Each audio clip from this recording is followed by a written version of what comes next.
Bonjour, aujourd'hui je vous propose de me suivre au rendez-vous parce que c'est un rendez-vous primordial. Cette histoire est dans Sur le chemin et cette histoire a une connotation un peu humoristique. La chute est drôle. Je pense que je peux m'identifier au personnage parce que ça pourrait m'arriver, ça aurait pu m'arriver et ça m'arrivera peut-être un jour parce que je suis assez souvent assise sur un nuage. Voilà, je vais vous en lire un petit extrait, puis vous aurez la possibilité ensuite de découvrir la fin. Sur le chemin aux éditions Vendée Lettres. Donc ça s'appelle Rendez-vous primordial. À l'heure où je vous parle, et si vous me voyez, vous me compareriez à un livre de poche étreint par des serre-livres ou une tranche de jambon prise en sandwich entre deux baguettes longues. Au choix, coincé entre deux géants dans cette rame de métro, j'ai le plaisir infini et incommensurable de humer pleinement leur parfum. Le nez au niveau du torse de l'un, tous mes sens olfactifs sont en éveil, avec en prime la nausée au bord des lèvres. Moi, dans le métro, qui l'eût cru? D'une part, je hais tout ce qui est souterrain, des gouffres aux égouts, d'autre part, la foule me rebute. Voilà au moins deux arguments, et pas des moindres, pour éviter ce mode de transport. Pourtant, à 13h30, heure d'affluence, je suis dans le métro. Mazo, me direz-vous? Non, pas loin du monde. Je cours vers mon destin. Il a suffi d'un coup de fil, mon cœur s'est emballé, puis un délicieux frisson m'a parcouru l'échine. Mes poils se sont hérissés et je me suis mise à chanter. On venait de me fixer un rendez-vous, le rendez-vous que j'espérais, celui auquel j'aspirais depuis des mois sans trop y croire. Un éditeur a accepté de me recevoir à 14h. Ça vaut bien le sacrifice du métro, non? L'exhalaison de mes très proches voisins commence vraiment à m'accommoder. Cette promiscuité m'indispose car son interprétation pourrait être tendancieuse puisque nous nous balançons tous les trois au rythme de la rame, la même ondulation. Rien de plus, j'insiste bien, rien de plus. De toute façon, je n'ai pas la tête à ça. Trop préoccupée par mon rendez-vous. Je tiens bien serré contre moi ma sacoche noire, cadeau de la Redoute. J'ai coupé l'étiquette, ni vue ni connue, en pur simili souple. À l'intérieur, mon manuscrit. Des mois de labeur pour évoquer ma belle-mère. Je lui consacre ses 200 pages, ses aspirations, son travail, ses amours. Des journées de recherche, de fouilles dans ses cahiers secrets, de perquisitions dans ses meubles. Des mois ponctués de larmes parfois. Effectivement, des larmes de dépit quand l'ordinateur m'offrait subitement son écran noir alors que je n'avais rien sauvegardé. J'ai intitulé mon livre « Son dernier souffle ». Aucune équivoque possible, on connaît déjà la fin. Je ne voyais pas l'intérêt de faire se languir le lecteur. Il est vrai que l'attente est tellement insupportable parfois. La patience ne figure pas parmi mes qualités premières, mais comme la timidité dont je suis affublée m'inhibe régulièrement, je n'extériorise pas mes mouvements d'humeur. Aujourd'hui, pas l'ombre d'une acrimonie, je suis même plutôt angoissée à la pensée de cette entrevue. Noé. Une douleur aiguë, fulgurante, un coup de poignard juste au-dessus des surrénales m'arrache une grimace. C'était prévisible. Exceptionnellement juché sur des talons hauts pour conserver une certaine stabilité, mes doigts de pied se crispent au rythme de mon ondulation rénale.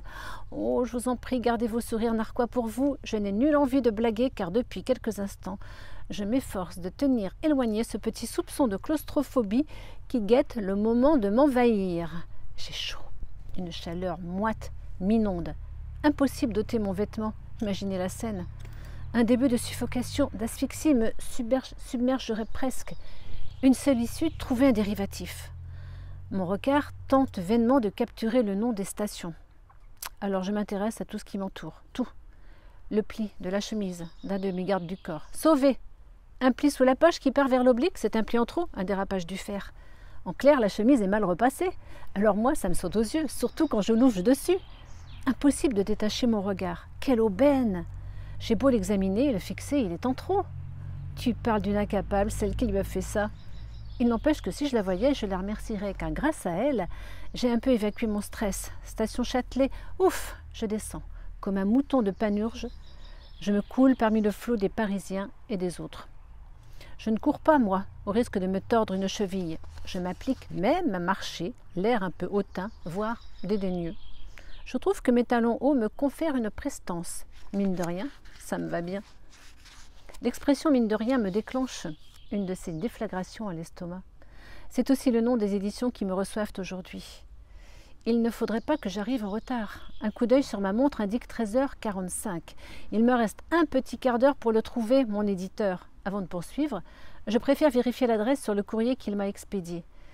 Si seulement quelqu'un m'accompagnait, avec une copine, j'aurais pu tenter de penser à autre chose. Me détendre, rigoler, savourer une pâtisserie dans un salon de thé coquet au fauteuil douillettement rembourré et garni de coussins satinés rouges. C'est comme ça que je vois celui qui nous aurait accueillis. Nous aurions dégusté une petite tartelette aux myrtilles dégoulinantes de crème pâtissière. Non, l'horreur. Cette simple évocation me ferait vomir. Impossible pour moi de manger même du bout des lèvres.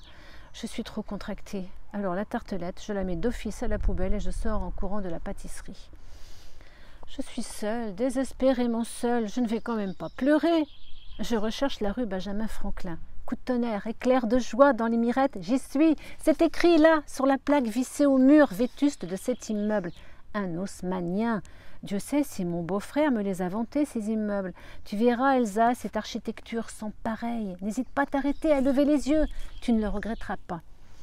C'est ça, je vais les yeux et me casser la figure parce que mon talon aura côtoyé de trop près une bouche d'égout. Il est presque 14 heures. Je cherche le numéro 12. Vite, je hâte le pas. À cet instant, je hais mes échasses de 10 cm. Plus question de jouer la hautaine, il faut que j'accélère. Je me dépêche. Véloce, rapide, je fonce. L'horreur! Je viens d'entrevoir mon reflet dans les vitrines. Honte à moi. Je suis une autruche. Le cou tendu. Le bras droit rythme mon élan comme un marathonien. Je sais, c'est un peu présomptueux. Et puis un marathonien en talons aiguilles, ça s'appelle un travesti. Pendant que le gauche serre la sacoche contre mon sein, je tente de relever les manches de ma veste qui s'empresse de glisser à nouveau. Je suis en sueur, haletante. Ma respiration est saccadée. Je suffoque, j'ai l'impression d'étouffer, mais à 14h moins 2 minutes, je franchis la lourde porte du 12 de la rue Benjamin Franklin.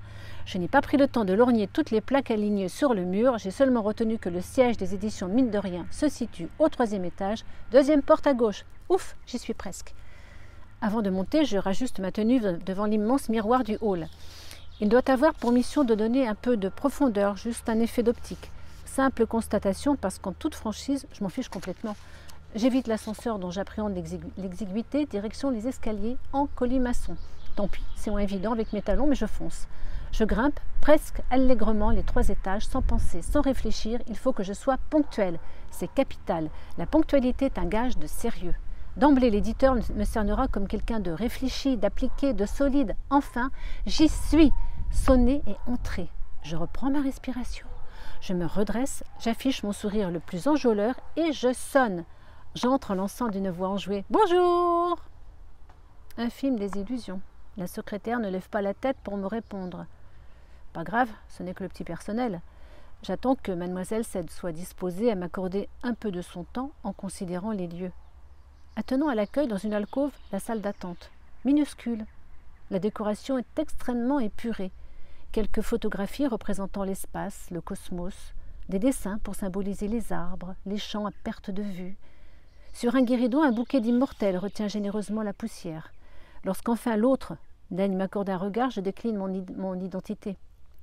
Elsa de la Pointe-Carrée, j'avais rendez-vous avec votre direction à 14h pour évoquer Feu, ma belle-mère. Je me permets de vous faire gentiment remarquer que j'étais ponctuelle, mademoiselle. Je ne vois pas votre nom sur l'agenda, patientez dans la salle d'attente. C'est sans doute ma collègue qui a omis de vous noter, m'interrompt-elle sans plus de déférence. Alors, je ne vous dis pas la suite. C'est assez bizarre, beaucoup de quiproquos. Et puis, vous verrez comment l'éditeur a reçu le personnage. Bye bye, à une autre fois.